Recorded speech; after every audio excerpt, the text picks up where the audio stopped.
un autre hôpital qui ne sera pas celui de la Charité, mais celui de Foch. Je garde le silence. Vous gardez le silence?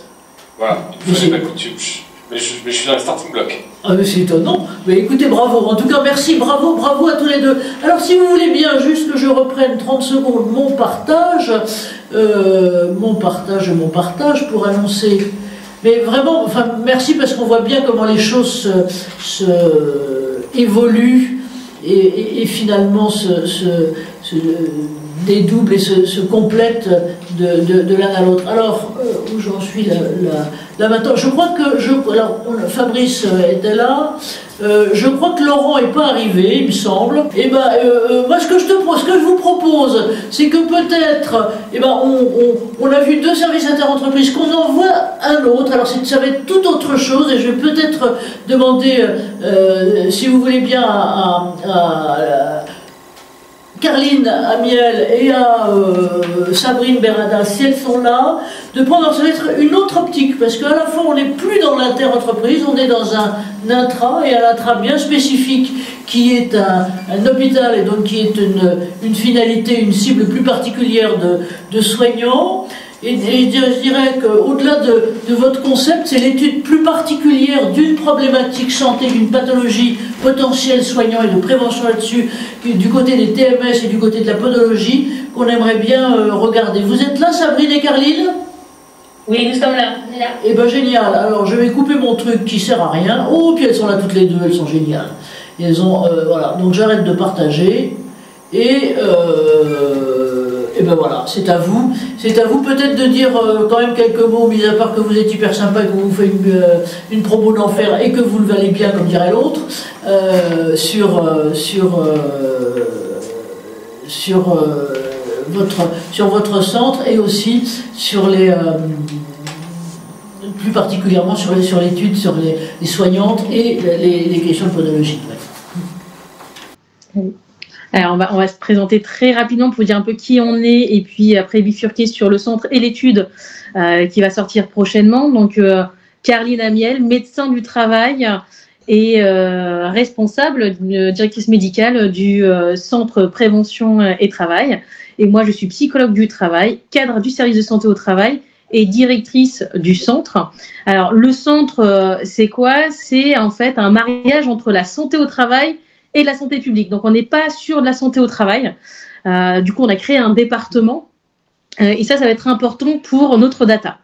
Donc dans ce centre un peu particulier, à proximité de l'hôpital Foch dans le 92, c'est un centre atypique puisque il est exclusivement réservé aux salariés de l'établissement et aux étudiants qui y travaillent.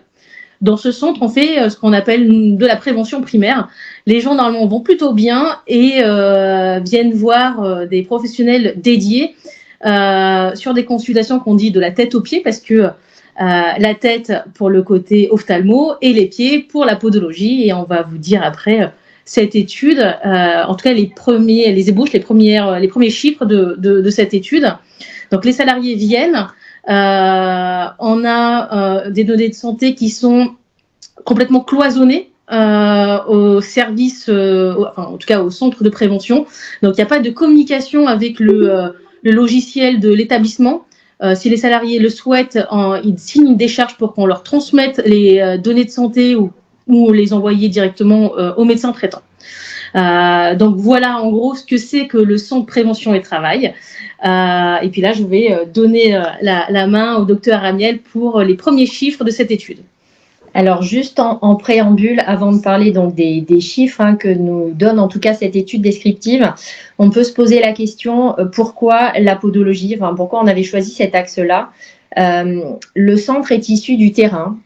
Sabrine, qui est la conceptrice initiale de ce concept, en fait, ce qu'il faut garder à l'esprit, c'est que toutes nos réalisations aujourd'hui viennent du terrain. On s'appuie bien évidemment sur les publications et sur de la théorie, mais ensuite, c'est surtout l'observation de nos professionnels de santé et de choisir quels axes de prévention on essaye de mettre en application, mais au regard de ce qu'on observe, notamment dans nos consultations. Et la partie podologie est importante. Pourquoi? Parce que, on le sait, hein, les troubles musculo-squelettiques sont aujourd'hui la première cause d'accidents du travail et de maladies professionnelles. Mais ça, c'est la partie émergée de l'iceberg, si je puis dire. On a des professionnels de santé qui ont des problématiques aujourd'hui qui ne sont pas forcément formalisées ni dans le cadre d'un accident du travail ou d'une maladie professionnelle et qui, pour autant, ne sont pas en arrêt de travail non plus, mais émettent, en tout cas dans le cadre des consultations, des problématiques de douleurs chroniques. Et on a observé chez nos professionnels, que ce soit soignants, administratifs, ouvriers ou médico-techniques, qui avaient régulièrement des plaintes sur alors des douleurs de genoux, des douleurs au niveau lombaire, des douleurs au niveau des pieds quand on les interroge, parce que ça ne fait pas partie non plus des douleurs qui sont facilement rapportées. Et donc à l'issue de tout ça, en parallèle avec Sabrine, on s'était intéressé sur l'intérêt de la podologie. Et on s'est dit, bah tiens, si on faisait une petite évaluation descriptive en se posant la question de quoi se plaignent nos professionnels aujourd'hui, en tout cas ceux qui vont à la consultation de podologie du centre. Et donc, bon, sans surprise, bien évidemment, notre étude, qu'est-ce qu'elle montre? C'est une étude descriptive. Aujourd'hui, donc, on en est vraiment sur le côté tâtonnement des datas, en tout cas de l'exploitation de ces datas.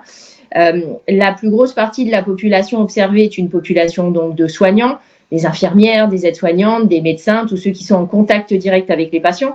Mais on a aussi dans notre population des administratifs, des ouvriers et des médico-techniques. Mais au regard de la répartition, ce sont les soignants qui arrivent en priorité. Et les douleurs, en tout cas les doléances qu'on avait observées en consultation, se retrouvent bien évidemment dans les chiffres de l'étude. Les douleurs qui sont les plus fréquemment rapportées sont des douleurs au niveau des pieds. Donc on parle soit d'aponévropathie plantaire, soit de métatarsalgie. Bien évidemment, ça fait un peu barbare quand on prononce ces noms, mais en tout cas, quand les salariés disent j'ai mal aux pieds et que le podologue les examine, on met tout de suite le doigt sur le diagnostic en question. Et puis, on a, même si les douleurs simples, ça veut dire une seule partie du corps qui est concernée, sont les plus importantes, on a malgré tout des personnes qui sont polyalgiques, donc qui rapportent des douleurs aussi bien au niveau des pieds que des genoux, que du dos. Et notre objectif par la suite, ce sera d'essayer de démontrer si le port systématique d'une semelle orthopédique, thermoformée, adaptée aux salariés, pourra être un facteur de prévention. Aujourd'hui, sur la répartition de nos professionnels, tous les secteurs sont concernés. On a bien évidemment plus de secteurs de médecine que d'autres secteurs d'activité. Nos professionnels de santé, en tout cas sur l'hôpital Foch, travaillent majoritairement en 12 heures pour les soignants. Donc, quand on parle de soignants, notamment pour les aides-soignantes et les infirmières, on parle des horaires de travail en 12 heures. Et quand on parle d'administratif, on sera plutôt sur des horaires de jour, sur des horaires en 8 heures. La population de nuit est peu représentée. Après, elle représente à peu près 200 personnes sur l'hôpital. Et quoi vous dire d'autre? Je pense que j'arrive un petit peu au bout des chiffres. En tout cas, on ne veut pas vous dévoiler toute l'étude non plus parce que bon, elle paraîtra bientôt. Mais ce qu'on peut dire en tout cas, c'est que sur la majeure partie des professionnels qui ont consulté en podologie, pour 90% des situations, ils décrivaient des douleurs. Et on a moins de 10% de ces professionnels qui venaient parce qu'ils étaient bien sûr intéressés par la fabrication et le port de ces semelles. Donc là, on est vraiment sur de la vraie prévention primaire. Mais malheureusement, dans 90% des situations, on arrive chez des professionnels qui présentent déjà des douleurs. Merci. Donc voilà, je pense que j'ai un peu fait le tour. Merci Sabrine et merci Karine. On en a un exemple qui est super intéressant parce que là vous avez d'emblée en plus choisi un terrain et une problématique spécifique d'une pathologie particulière. Donc vous aviez, comme dirait Montaigne, la pensée de derrière qui vous orientait là-dessus. Et je dirais que le premier jeu, j'allais dire, le premier effectif de vos datas, ça va être justement de permettre de conforter, d'ailleurs ou pas, les hypothèses que vous avez faites, et donc de creuser sur les causes et les liens. Et donc c'est une autre optique de ce à quoi ils peuvent servir les datas. Un grand merci à vous. Et on va reprendre justement après, parce que ce qui est bien, c'est ces différents éclairages que vous avez tous les uns et les autres donnés. Benedetto sur la partie finalement insertion professionnelle, et sur la question plus spécifique en ce moment des femmes et de l'endométriose. Fabrice a ouvert à la fois sur des populations et sur des questions spécifiques, et en même temps sur les questions d'avenir l'avenir bien épineuse, notamment sur les questions d'éditeurs de logiciels, de possibilités de ce côté-là dans cette fameuse forêt vierge. J'aime bien ton expression globalement de données.